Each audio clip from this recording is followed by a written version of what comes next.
안녕하세요. 크립토 매거진 아나운서 김민경입니다. 애매한데 비트코인이 뚜렷하게 좀 방향성을 가지지 못하고 있습니다. FOMC 통화정책회의 이후로 좀 어느 정도의 큰 틀이 마련될 거다라고 생각을 했는데 아직까지 시장에는 좀 변수가 남아있는 걸까요? 과연 우리가 시장에서 봐야 될 만한 이슈는 뭐가 있을지, 그리고 남은 변수에는 또 뭐가 있을지 하나하나 풀어보도록 하겠습니다. 일단 FOMC 통화정책회의부터 총정리해 보도록 하겠습니다. 모두가 예상했던 대로 연준이 기준금리를 인하를 했습니다. 0.25%포인트 인하를 단행을 했고 9월, 10월에 이어서 3연속으로 인하를 한 상황입니다. 이번 연준 회의에서는 좀 역대급으로 내분, 이견 차이가 있었다라는 주장이 나오고 있습니다. 점도표 상에서 좀 확인을 해보자면 연준 인사, 이 투표권을 가진 인사 12명 중에 3명이나 반대표를 행사했다고 합니다. 이 스티브 바이런 이사 같은 경우에는 역시나 0.50% 빅컷에 대해서 단행을 해야 된다라고 주장을 했죠. 지난 FOMC와 동일하게 주장을 했습니다. 또 2명의 지역 연은 총재 같은 경우에는 동결을 해야 된다라고 이야기를 했는데 시장에서는 이렇게 역대급 내분이 분분한 것은 이 파월 연준회 의장의 레임덕, 이 파월 연준 의장이 내년 5월까지 임기이기 때문에 이 영향력이 줄어드는 것 아닌가, 그렇기 때문에 이렇게 이견이 분분한 거 아닌가라는 주장이 나오고 있습니다. 일단 시장에서 좀 예상했던 대로 금리 인하를 단행을 했지만 선 반영된 건지 이 코인 시장의 분위기가 크게 달라지진 않았습니다. 다 끝난 게 아니기 때문이죠. BOJ 통화정책회의 다음 주 금요일에 예정이 되어 있기 때문에 과연 여기서 일본 중앙은행이 어떤 식으로 결정을 할지, 이미 시장에서는 기준금리를 인상할 것이다 라는 부분이 굉장히 많이 반영이 된 상황이거든요. 뉴스도 많이 나왔고요. 다만 정말로 기준금리를 인상을 했을 때 과연 엔캐리 트레이드 청산이 나올지, 여기에 대해서 또 크립토 매거진의 부산 불개미님이 같이 라이브를 통해서 엔캐리 트레이드 청산에 대한 우려감, 여기에 대한 정의와 더불어서 통화정책회의 이후에 시장의 방향까지도 여러 가지 관점, 또 부산 불개미님이 이 라이브를 통해서 제시를 해드렸기 때문에 저희가 다시 보기를 통해서 영상 업로드를 했거든요. 이 부분까지도 참고해 보시면서 다음 주 BOJ 통화정책회의 이후에 시장 방향성까지 같이 한번 가늠해 보시길 바라겠습니다. 여기다가 아직까지 좀 시장에서 변수로 남아있는 게 AI 관련된 버블론입니다. 우리 시간으로 목요일 새벽 이 미국 증시 마감 이후에 오라클이 실적을 발표를 했는데 어닝 미스, 매출이 잘 나오지 않았습니다. 그럼에도 불구하고 데이터 센터 쪽으로 투자를 계속해서 단행하겠다라고 이야기를 했죠. 오라클의 주가를 봤을 때 9월 달에 큰 폭으로 폭등을 한 이후에 10월, 11월, 그리고 12월 같은 경우에, 어제 같은 경우에도 큰 폭의 폭락세를 겪었습니다. 9월 달에 폭등을 한 이유가 바로 오픈 AI와 데이터 센터 관련된 이 대규모 계약 체결 때문인데요. 시장에서는 오픈 AI 사실 모두가 알다시피 적자를 내고 있는 상황입니다.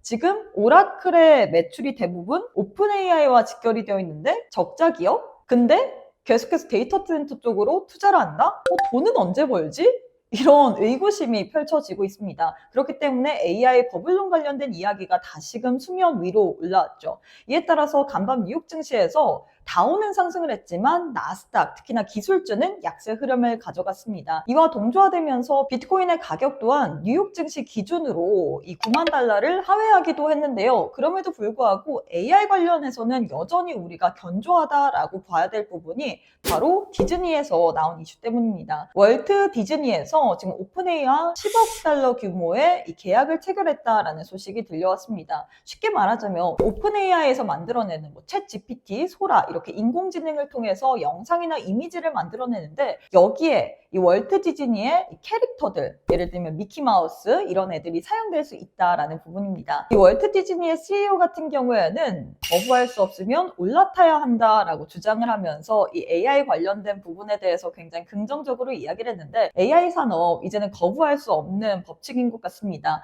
다만 시장에서는 워낙에 계속해서 이야기가 많이 나오고 노이즈가 되는 부분도 있기 때문에 과연 노이즈가 어떻게 나오는지, 그리고 노이즈에 의해서 이 비트코인의 가격 또한 또한 출렁임을 가져가기 때문에 이 부분 또한 변수로 좀 시장 뉴스들 계속 체크해 보시길 바라겠습니다. 그리고 희대의 사기극이라고 이야기가 나왔던 테라 루나 사태의 주범인 권도영 씨가 15년 징역을 선고받았습니다. 미국에서 선고를 받았는데 이 테라 루나 사태에 대해서 좀 짧게 정리를 해보자면 권도영 씨가 테라 루나라는 기가 막힌 프로젝트를 만들어냈습니다. 이게 알고리즘 스테이블 코인 1달러 가치를 고정을 하면서 이 루나를 발행하고 소각을 하면서 재미를 본 것인데 UST 1달러 가격이 무너지면서 이 패킹이 무너지면서 테라를 엄청나게 발행을 하고 그리고 테라가 망가지고 루나까지 망가지면서 이 회사 또한 또 망가지는 그런 모습이었죠. 이 회사의 서비스를 이용하는 크립토 기업들 같은 경우에도 연쇄 부도 처리가 났고 이 여파가 FTX 부도에까지 영향을 미쳤는데 이런 부분에 대해서는 크립토 매거진의 민세령 아나운서가 또 크립토 매거진 채널에 굉장히 일목요연하게 영상을 통해서 잘 만들었습니다. 6분가량의 영상이고요. 여기서 심각한 사태가 다시금 일어나면 안 된다라는 부분을 좀 확인을 해볼 수가 있을 것 같은데 여하튼 권도영 씨가 미국에서 15년 징역을 받았고 유죄를 인정을 하면서 또 재산 몰수까지 이렇게 당했는데 이게 미국에서 환수가 됩니다. 그렇기 때문에 우리나라의 피해를 받은 사람들은 과연 보상을 어떻게 받을 것인지 미국만 피해본 게 아니잖아요. 전 세계적으로 이 이슈로 인해서 테라 루나 사태로 인해서 피해받은 사람이 굉장히 많았고 우리나라 또한 이로 인해서 뭐 자살이라든지 굉장히 좀 비극적인 결말이 많이 일어났는데 그럼에도 불구하고 국내에서는 뚜렷한 법이 없기 때문에 가상자산 관련해서는 이런 사기 피해를 좀 처벌할 만한 이 규제가 모호하기 때문에 피해 보상이라든지 이런 부분이 좀 애매하거든요. 빠르게 국내에서도 이 가상자산 관련된 법제화 그리고 사기 관련된 부분이 명확하게 규제되기를 바라보면서 좀 여기에 대한 이야기는 마무리를 해보도록 하겠습니다.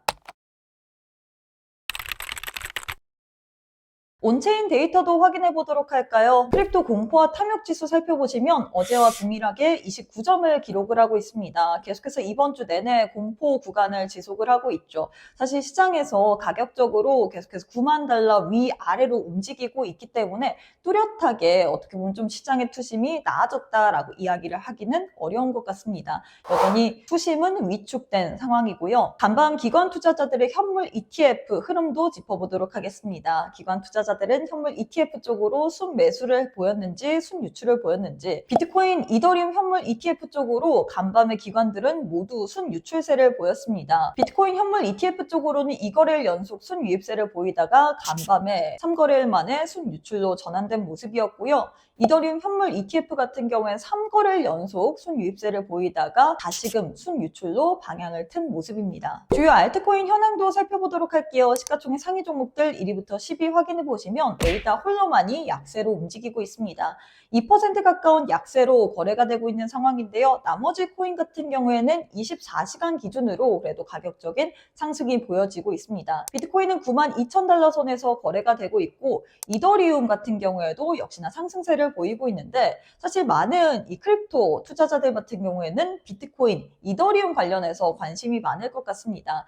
최근에 이 기간적으로 짧게 올라갔다가 내려가고 짧게 올라갔다가 내려가고 전반적으로 봤을 때는 횡보세를 보이고 있다 보니까 어떤 식으로 좀 투자를 해야 될지 막막할 것 같습니다. 네, 지난 영상을 통해서 제가 비트코인 관련해서 조커 트레이더님이 관점을 정확하게 맞추셨다. 특히나 온체인 데이터 분석가와 일맥상통하게 분석을 통해서 고용지표로 인해서 호조를 보이기 때문에 비트코인의 가격이 단기간으로 상승을 했다. 이전과 동일하게 이야기를 하면서 롱 포지션 관점을 제시를 해드렸는데 이 부분이 딱 떨어져 맞으면서 여러분들께 투자에 있어서 굉장히 행복한 자료를 드렸는데요. 이뿐만 아니라 이더리움 관련된 관점도 제시를 해드리고 있습니다. 어제 저녁 같은 경우에는 이더리움 관련해서 우리가 롱 포지션을 잡아봐야 된다. 특히나 최근에 이 비트코인 초기 홀더 같은 경우에도 이더리움 롱 포지션 관점에 대해서 확대를 하고 있는 상황이었죠. 이와 비슷하게 이 조커 트레이더님 또한 어제 저녁에 이더리움 우리가 롱 포지션 잡아야 된다라고 이야기를 했는데 가격적인 횡보세를 거친 이후에 역시나 상승이 나오면서 여러분들께 또 정확하게 타점을 맞췄다라고 자랑할 수 있을 것 같은데요.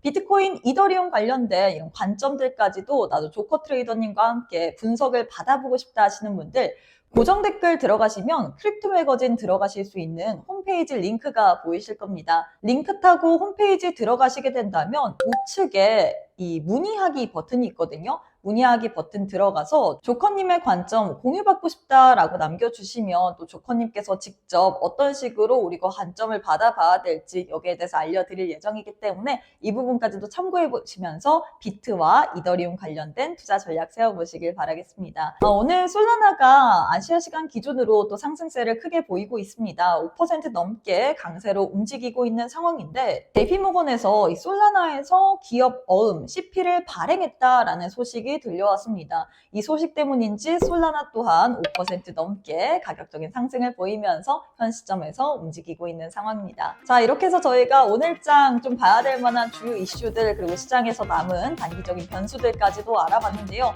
시장이 아직까지 좀 크게 시원하게 움직임을 보이지 못하고 있다 보니까 방향을 잡지 못하다 보니까 여러분들의 또 투자에 있어서도 좀 심리가 많이 위축될 것 같습니다. 이럴 때일수록 우리가 또 정확한 정보들 그리고 여기에 대한 해석이 필요할 것 같은데 저희가 꾸준히 영상을 통해서 여러분들과 함께 크립토 관련된 그리고 주요 코인 관련된 이야기 많이 나눌 예정이기 때문에 계속해서 저희 채널 지켜봐 주시길 바라겠습니다. 구독과 좋아요는 저희가 또 영상 만드는데 큰 도움이 될 예정이기 때문에 많은 참여 부탁드리도록 하겠습니다. 그럼 저희는 다음 주에 다시 찾아뵙도록 하겠습니다. 그럼 안녕!